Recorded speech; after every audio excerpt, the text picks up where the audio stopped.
दोस्तों, आज की स्टोरी हमें शेयर करी है रवि ने। रवि की फैमिली अपने लिए एक नया घर बना रही थी। सब खुश थे, काफ़ी हैप्पी थे, और उन्हें पता नहीं था कि रात के अंधेरे में किसी अपने ने ही उस घर की मिट्टी में कुछ मिला दिया।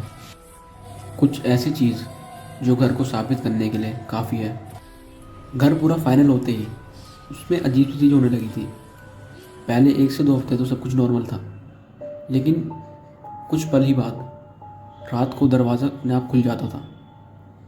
किसी के चलने की आवाज़ आती थी और घर के छोटे बच्चे सपनों में किसी का चेहरा देखते थे जो कि काफ़ी डरावना होता था। उन्हें एक एहसास होता था कि जैसे कोई उनके पीछे पड़ चुका है। एक दिन तो जो हमारे सब्सक्राइबर है रवि, उनके बेटे को काफ़ी ज़ोर से बुखार हो गया था और वो रात भर किसी से बात कर रहा था, जैसे कोई उसके बिल्कुल सामने खड़ा हो और उससे कुछ कहना चाह रहा हो। तब उन्होंने एक बड़े ज्ञानी पंडित को बुलाया जो कि उनके घर के पंडित थे। उन्होंने उनके घर में आके पहले 1 से 2 घंटा थोड़ा ध्यान लगाया। फिर उनको सारी चीज़ समझ आ चुकी थी कि ये किसने कराया और क्यों कराया। और उसके कुछ ही पल बाद उनका चेहरा एकदम सफ़ेद पड़ गया और वो उनको कहते हैं, ये सब किसी पराये का करा हुआ नहीं है, ये किसी तुम्हारे अपने ने करवाया है। जब ये तुम्हारा घर बन रहा था, रात के वक्त किसी ने इस जगह की मिट्टी में कुछ चीज़ मिलाई थी।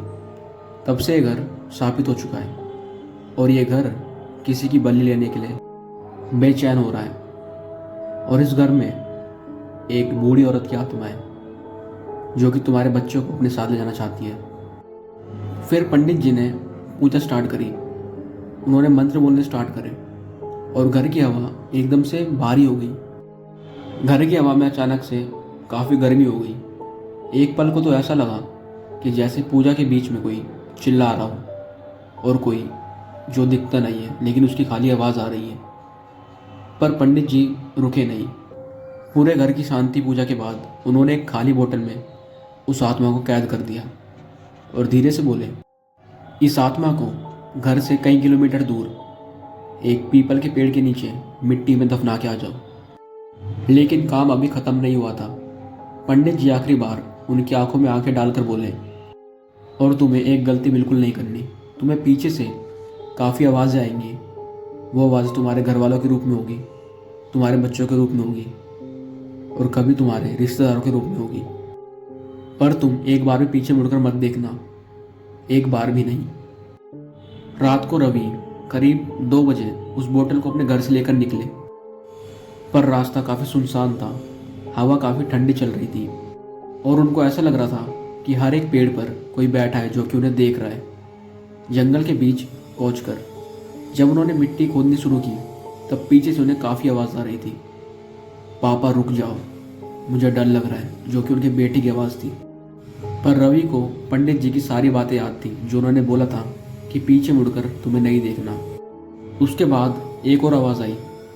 उस आवाज़ में था, बेटा बस एक बार देख लो, मैं तुम्हारा पापा हूँ। इस बार आवाज़ उसके मर चुके हुए पापा की थी।